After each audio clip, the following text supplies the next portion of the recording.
As an overview, it was very helpful. We were very impressed. This one of us your story. It's your choice. Okay. Take more, then you delete more. And it's an honor to have you here, and it's an honor to have the Jamestown Scholar and the County Commissioner with us. Just because my mother may think that you might not all know me.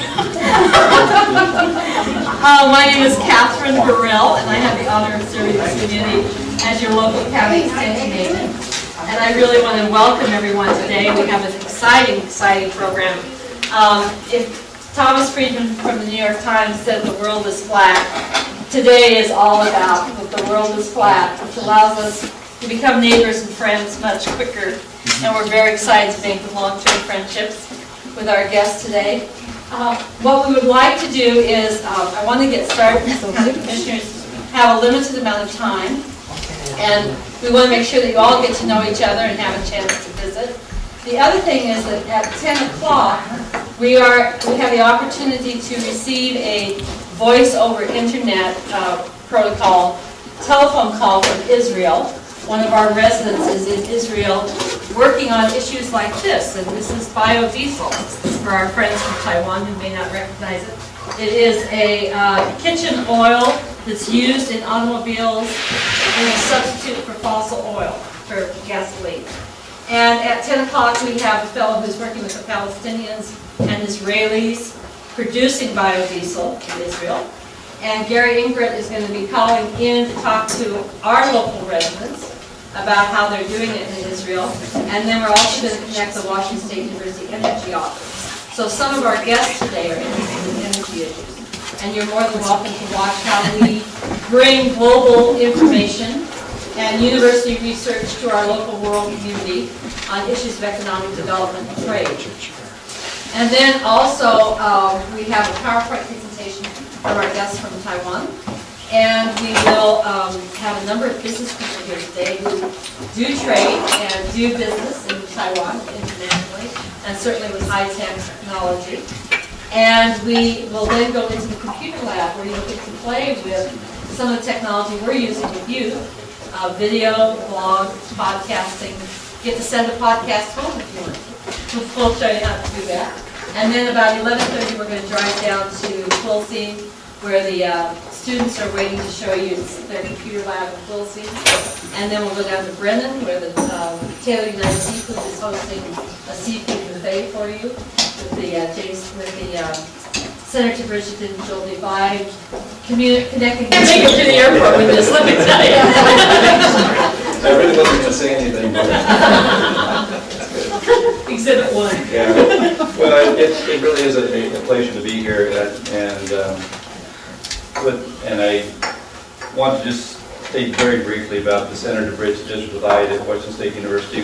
We are part of Extension, which is such a huge asset to us because we have people in local communities like Catherine and Robert and others here from Jefferson County Extension that we can go to and say, hey, there's some people from colleagues coming from Taiwan that want to tour some rural community technology work, and we can call it, and it happens.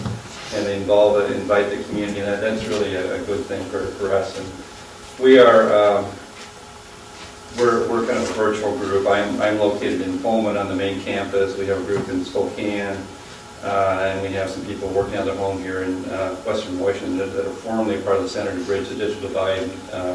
Professional Network. Doreen Hauser-Lindstrom over here is one of our folks from Spokane and is working pretty closely with the Connecting Schools and Communities project in Quilcy down the road. But let's say Bill, you might want to mention Monica and Lee, so Sure. their names. yeah, and the Monica Levine and Dee Christensen, who some of you know, the North Olympic Peninsula on rural e-work. They're the two that are working out of their homes. Actually, they practice what they preach. They work by virtual mechanisms, from Dee being in Olympia and Monica down in Kirkland area.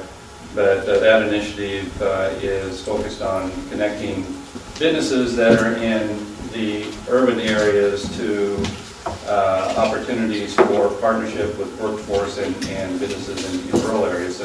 Mobile Lisa is here today. We had a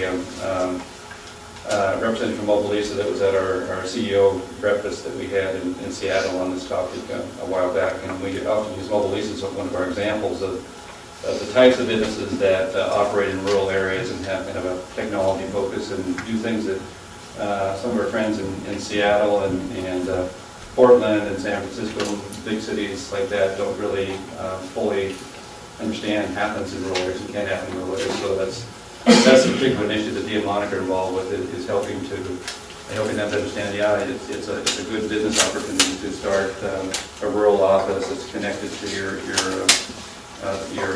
business in Seattle, or maybe your in the case of like Nelson in Mobile Lisa, just wanted to return home, and you can make it happen in rural areas. And so that's the kind of thing we engage with. But in a broad level, our work is looking for ways to apply information technology to make people's lives better.